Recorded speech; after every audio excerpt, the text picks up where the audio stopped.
How did a blue-collar steelworker become one of the wealthiest landlords in the United States? Hi everyone, Ken here. Welcome to this house. Born in 1828, Barthold Schlesinger was no stranger to hard work. From an early age, he began working at a steel company, eventually earning a promotion in a management position. From here, he was able to reinvest in the Norway Ironworks Company, becoming its primary shareholder before brokering a merger with Carnegie Steel.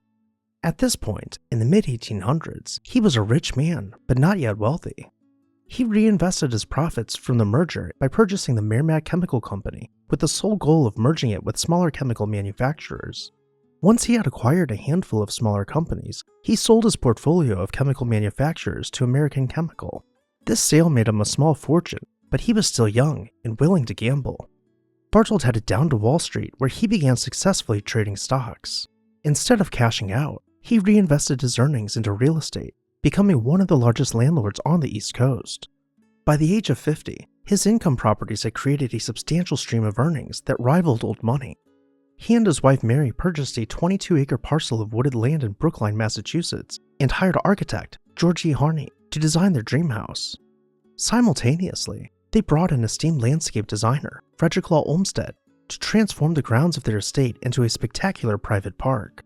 From the street, we will turn onto a long and winding gravel driveway, leading us through overgrown forest. At each turn, we are offered sweeping views of the lawn's gently rolling hills. The forest has been cut away to reveal livestock grazing in pastures under the watchful eye of the groundskeeper.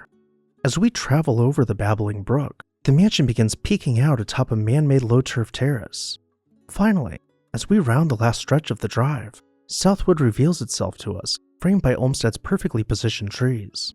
Let's continue forward, wrapping around the lawn until we find the entryway. Here we will dismount our carriage and be welcomed by the doorman. Entering the mansion, we are greeted by oak-paneled walls and presented with antiques from Schlesinger's world travels. Before we can continue forward, we will take a seat in the inglenook, waiting by the roaring fire as the butler lets our host know that we have arrived.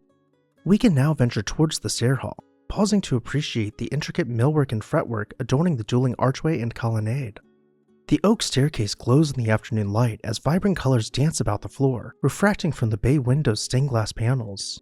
First, we will venture into the music room and immediately notice light reflecting from the iridescent paint on the ceiling, forming twisting, flowering vines overhead. To the far end of the music room, beyond crushed velvet sofas, we hear the gentle notes of piano tempting us to explore further. Peeling back the curtains, we find ourselves in the library, surrounded by half-height bookcases and standing below a coffered ceiling decorated in vibrant hand-stenciled vines. The drawing room continues this theme, with plants reaching 12 feet overhead, competing for attention with art glass chandeliers. Let's continue deeper into the drawing room as we pass by Americana displayed on each surface until we find the dining room.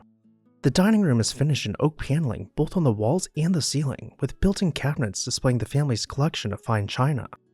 Curiously, they kept 2 dining tables in the room at all times. When Barthold passed away in 1900, his wife Mary continued to live at Southwood until her own passing in 1924. Southwood was then handed down to their adult children, who planned to keep it in the family. However, just a few years later, the Great Depression took its toll on the family fortune, and they had no other option than to sell Southwood.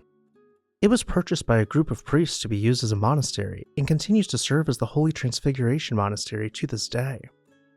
If you enjoyed this video, go ahead and leave a like and let me know which room was your favorite down below in the comment section. And while you're there, make sure to hit that subscribe button so you never miss an exciting episode of This House.